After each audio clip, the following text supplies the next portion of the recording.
Welcome to the NSIC Spotlight, the voice of the NSIC student athletes, powered by gpac. gpac, growing people and companies. I'm your host, Nick Cornder, Assistant Commissioner at the Northern Sun. Today, we are joined by the reigning NSIC North Division Player of the Week, Amber Stevahn of the Minot State women's basketball team. Amber, thanks for joining us on the Spotlight.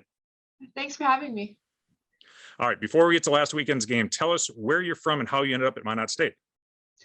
I am from Bismarck, North Dakota, so not too far away from here. And I ended up at Minot State after signing for my JUCO, which was Bismarck State College in Bismarck. All right, now how did your path to the junior college before Minot State? Reasonings for going there versus straight to Minot, or what was your path? I didn't get very many offers out of high school, and I didn't want to be far away from home. I'm not that good with change, so I reached out to the coach and told him that I wanted to play. And so Marv Peterson and Ty Hagan were the coaches there.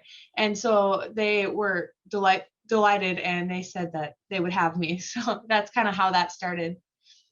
All right, great. Quite the career down there at Bismarck College. And then how did you transition to Minot? Like you said, it's only an hour away from Bismarck, but what was it? What are the best attributes about Minot State that brought you up there? Yeah, so I, again, wanted to be a little bit closer to home. So I had a few offers, but I was more looking towards the colleges in North Dakota, not too far away. So when I got here, I just loved the atmosphere. It had kind of like a smaller college feeling, like my JUCO, smaller class sizes, and the team. I got to meet the team a couple times. I watched a few games and I just felt like I fit right in, and I just loved how at home I felt here. So that was the main reason why I chose Minot. Speaking of home, the Minot State Dome, your home arena, the largest facility in the NSIC, one of the finest. Tell us what it's like to play in that facility. It's amazing to play here. In high school, like coming from North Dakota, people came here to play state in the state tournament. So getting to play here and practice here on a daily basis is awesome. Just growing up watching all these amazing fun games played here. The new additions and renovations that they've done made it even better, and it's nice to have a big stadium to play in. Yeah, and a couple of huge wins in that arena last weekend. You knocked off Minnesota State and Concordia St. Paul. You had a monster game on Friday night, scoring 30 points in that win. What was clicking for you that night? Just confidence. Coach has been telling us, all of us, or Coach Brandt has been telling us every single day, every practice, you need confidence in your shot. And it's finally beginning to click and we're finally believing in ourselves. But just having the confidence in myself and knowing that each and every coach and teammate, we believe in each other. And how would you describe your style of play? I describe my style of play as more up-tempo. We like to push it, run on people, and just get the good shot, even if it's early in the shot clock.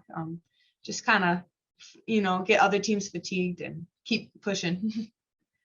Sure. Like we mentioned, you played at Bismarck State College for 2 seasons out of high school. What would you say is the biggest change from playing there to now playing in the NSIC?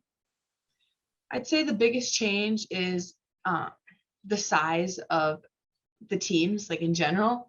At my JUCO, in my conference, we had more shorter girls, not really big posts. I mean, there's a few, but not too many. But when you come to NSIC, everyone's stronger. There's a lot more taller people.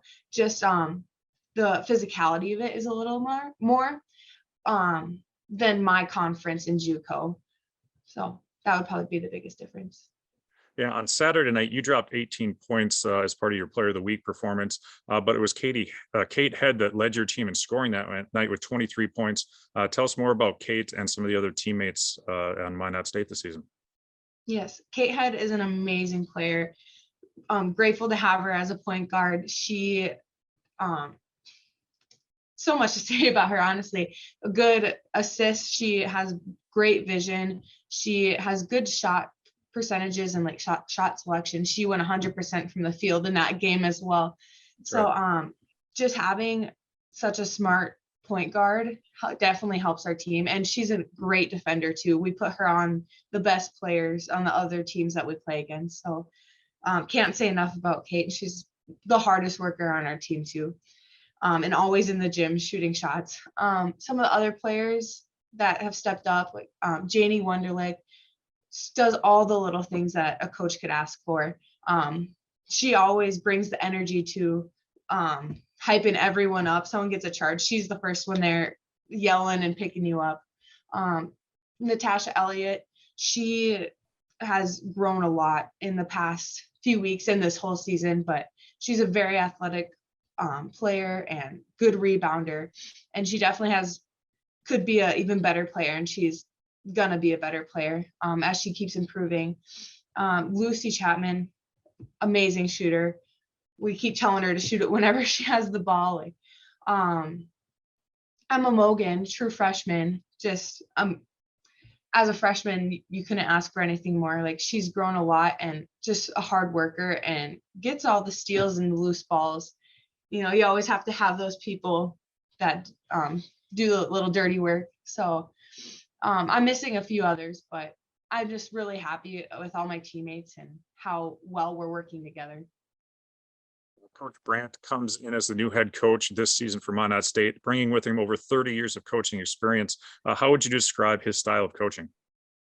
I describe his style, Coach Brandt's style of coaching by, he's very calm and doesn't really get after you in a yelling type of way. He's very patient, but he still does it in a way that pushes you, and like, he knows how to read each player well. So he definitely teaches us every single day, as a coach should, how to improve. But I'd say the biggest attribute that he has as a coach is patience. Patience is probably one of the top attributes a coach could display. So glad to hear that he has that up there at Minot. We've talked about home. Now let's talk about the 4-game road trip coming up. Before we get to Minot and Upper Iowa and Winona trip, are there any facilities in the NSIC or road trips that you love to take over others? Unfortunately, because COVID was my first year in Minot, I didn't get to go to any of the Southern Division schools besides Southwest. So I haven't gotten to experience those gyms. But I'd say my favorite gym that I've been to so far is probably Duluth, and just Duluth as a city. It's very pretty there. So always good games there and fun to see the downtown and be on the lake and everything. Like we mentioned, Upper Iowa and Winona State on the schedule this weekend. Minot State sitting at 6-5 in the middle of the North Division with 8 games left. What are the team goals going into the final month of the regular season? Definitely a team goal is to win here on out. We've had major steps in improvement the past couple weeks, and we know that these games coming up, we could win them. So a goal is to just keep improving every day and, you know, get a win one by one and overall make it to the tournament and have a good outcome there. All right. Well, best of luck to you, not only this weekend, but in the final weeks of the regular season. That's going to wrap up this week's show. Thank you again to our sponsor, gpac. Make sure to check out the Beavers and all the NSIC action on the NSIC network and at northernsun.org. Amber, thanks again for joining us, and best of luck the rest of the season. Thank you so much.